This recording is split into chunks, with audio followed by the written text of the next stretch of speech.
今集我哋會暢遊屏東市，並且會坐住一架有卡拉 OK 嘅包車，由屏東市前往神山部落探索呢片神秘嘅土地啊！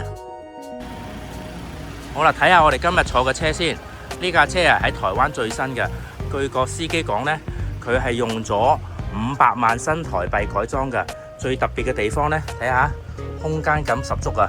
每一張台呢，每一張凳呢，都會有啲按鈕咧，你可以咧有揼骨啦，有熱力啦，同埋前後可以成個人攤喺度嘅。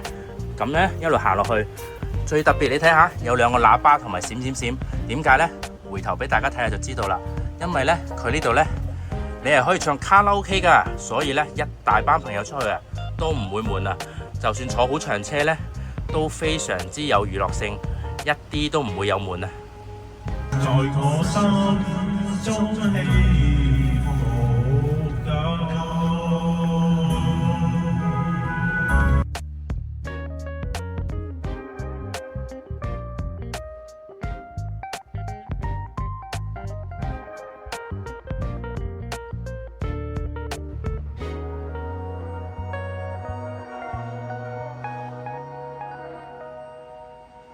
若果你想體驗住盡歷史嘅感覺，呢間勝利民宿啊，絕對係不二之選啊！呢度唔係普通嘅民宿，而係全台灣首座飛行官宿舍啊！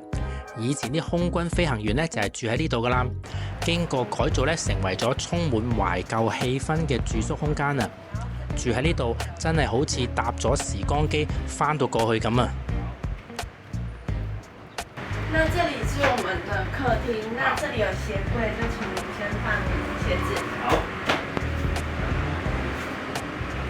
然後這裡的話，您可以稍坐一下。對。那這裡是我們的那個旅客登記卡，就是要麻煩你幫我做填寫。然後這裡的話是我們隔天的早餐，要幫我掃這個 QR code，對，然後點餐，這樣的話就可以了。勝利民宿保留咗日式嘅黑瓦屋頂、木造長廊，仲有榻榻米嘅房啊！一入去呢，就好似去咗日本咁啊！呢間位於勝利路嘅民宿呢，一入去呢已經好有歷史噶啦，所以睇落去呢，全部間隔咧好日式噶。咁呢，通常呢就係包棟形式嘅，即係話呢，你成個家庭包晒佢，或者一個人呢包晒佢，就可以享用晒成個設施啦。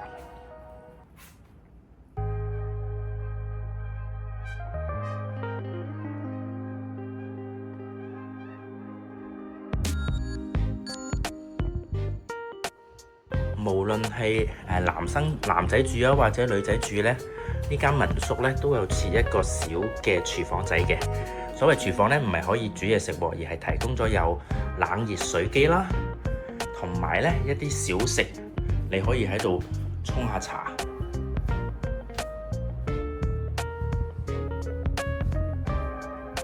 呢個呢，就係以前日式房間嘅一個應該係一個小爐灶嘅地方。最靚呢，當然係呢啲日式嘅走廊仔啦。佢呢其實非常之好㗎。一邊呢，睇下呢邊呢，就係往外面呢，你可以睇到風景啦。其實呢一面呢，就隔住咗，裡面就係睡床嚟嘅。咁所以呢，呢個走廊呢，係可以保持到呢房間裡面嘅安靜之餘呢，影相都非常之靚嘅。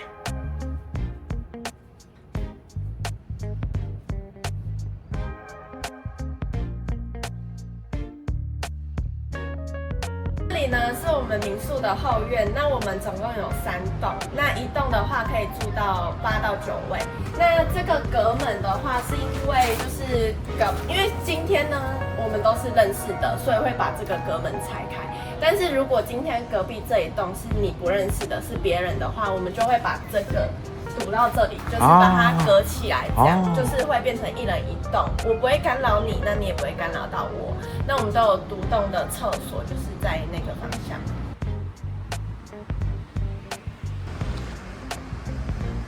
一早起身，佢呢度嘅早餐呢，就係你夜晚要填咗 form 嘅，用電話，跟住呢就會夠鐘，大概7點半呢就會擺喺出邊呢個籃度啦。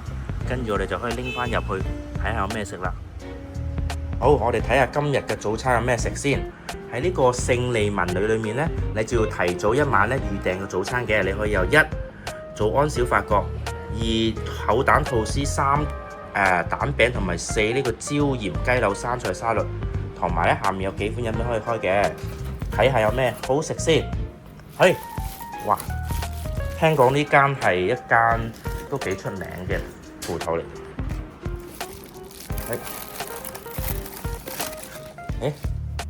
厚蛋吐司。如果你想體驗懷舊、文青、美食或者慢活嘅體驗呢，勝利民宿就係一個好選擇啦。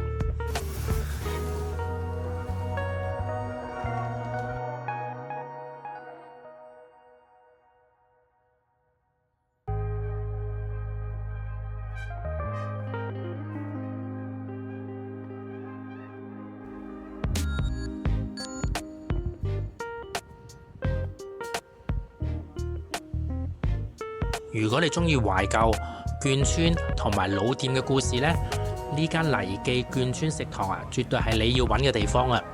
佢唔單止係食嘢咁簡單㗎，仲係一場時光倒流嘅味覺之旅啊！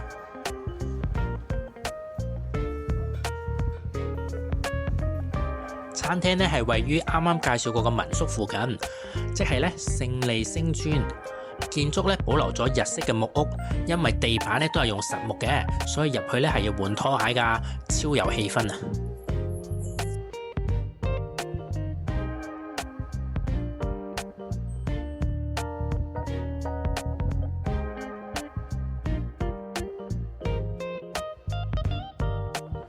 黎記最出名嘅咧就係冰糖醬鴨，睇上去咧黑掹掹嘅。呢度竟然係軍中流傳出嚟嘅秘密美食啊！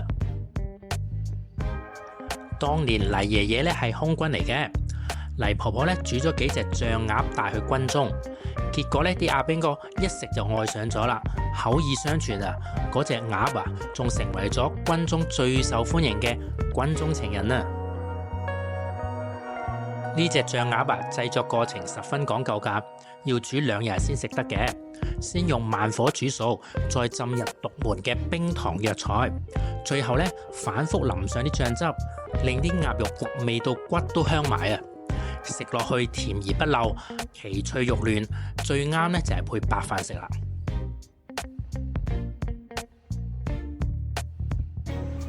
除咗呢隻醬鴨之外呢度個套餐當然都有包括埋滷肉飯、豬肋排等等嘅。配菜都十分之豐富㗎，好似有黃金泡菜、滷味拼盤、茶葉蛋等等，全部都滷得好入味啊！保證你可以食完一口接一口，食個不停啊！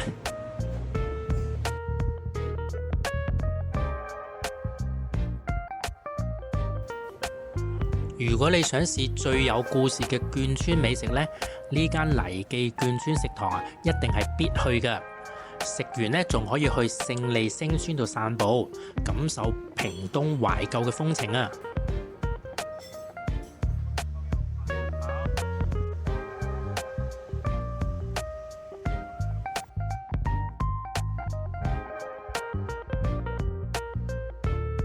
食完美食，我哋坐豪華包車前往距離屏東市1個鐘頭車程嘅神山部落。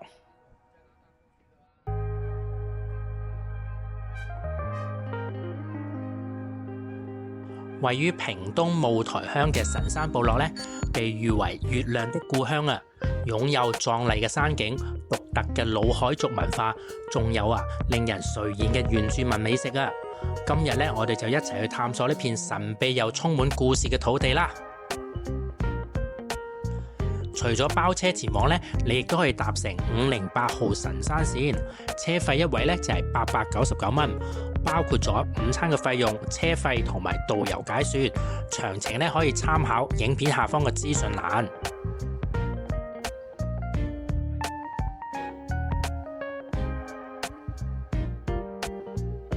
前往神山部落，第一站我哋嚟到嘅係霧台鄉谷村大橋。好啦，我哋而家嚟到嘅就係霧台嘅谷村大橋啊！佢個橋墩最高有成654公尺㗎，係全台灣最高橋嚟㗎。睇下非常之震撼啊！一個人行過去呢，顯得非常之渺小啊！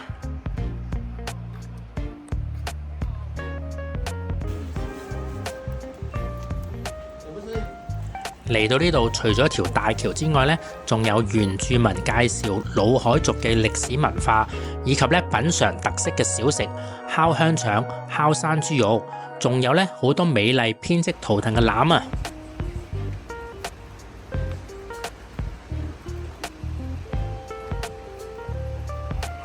哇！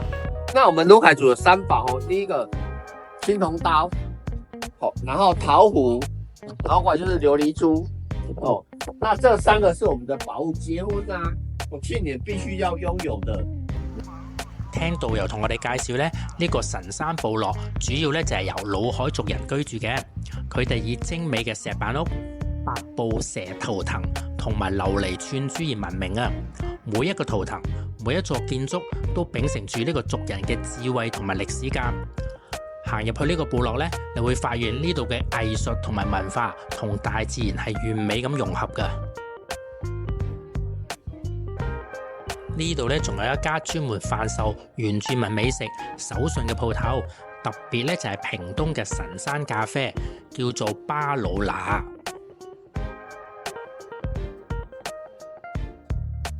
那我就跟他們講60度，以及會開始我們台灣豆子的層次感會出來。而是進口的60度，它就沒有層次感，就是這樣。我們差在這邊。霧台鄉呢，仲有神山瀑布可以探索，亦都有民宿可以入住嘅。我哋去今日呢就冇住啦，反而去咗隔離嘅天主堂側邊，跟啲魯凱族學跳舞同埋盪秋千啊！要配那個音樂，2、3、2、3，太慢了，要配音樂的。2、3、4、1、2、媽剛才帶走。4、1、2、3、4、1、哎，你的太慢了，音樂了。是不是我的第二個這個很亂了啦？還準備跳了啊！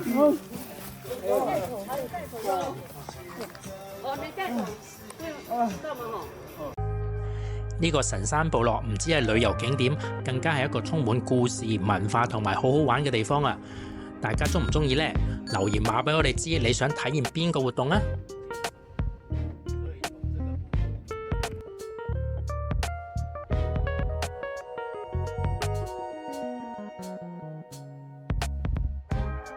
體驗完一日原住民部落文化，我哋返到去屏東市食晚餐，當地最著名嘅國民餐廳。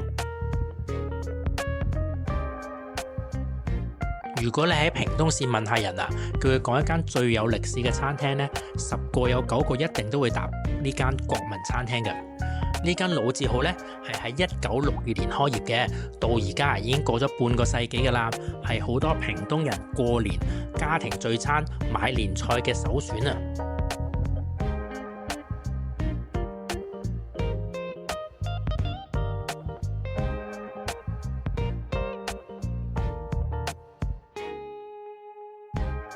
呢度最出名呢，就係烤鴨啦，呢隻鴨啊，皮脆肉嫩，醬汁甜甜辣辣，完全咧就係屏東人嘅童年回憶啊！聽嗰啲屏東朋友講呢，以前細個就會跟阿爸阿媽嚟到呢度食烤鴨啦。呢種係一家人圍住一個大圓台食肉嘅情景啊，係一種溫馨同埋懷舊嘅味道嚟㗎。仲有佢呢個炭爐火鍋啊，真係十分之傳統啊，唔係一般電磁爐啊可以代替嘅，而係用真嘅炭火慢慢咁熬煮佢嘅，火力穩定，而且令到啲湯底啊更加濃郁啊，所以啲食材咧更加入味啊。另外咧，仲有幾款小菜啊，都相當之唔錯㗎。食完火鍋同埋烤鴨啊，點可以唔嚟一嚿高力豆沙呢？呢款甜品啊，口感超級細膩啊，入口即化，豆香濃郁，係屏東必食嘅甜品嚟㗎。如果你想試最屏東口味嘅餐廳呢，國民餐廳你就一定要去啦。食完啊，仲可以去行下屏東夜市，感受下屏東嘅地道美食文化。今次呢係我第一次到屏東市啊，以前呢對佢冇乜了解嘅。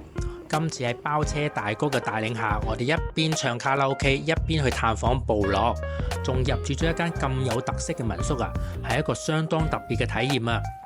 今次嘅時間呢有啲趕啊，下次如果有時間啊，希望可以再喺市區慢慢行下，或者喺部落住落嚟啊，應該仲更加正啊！我哋喺屏東縣嘅採訪呢，仲有最後一集㗎。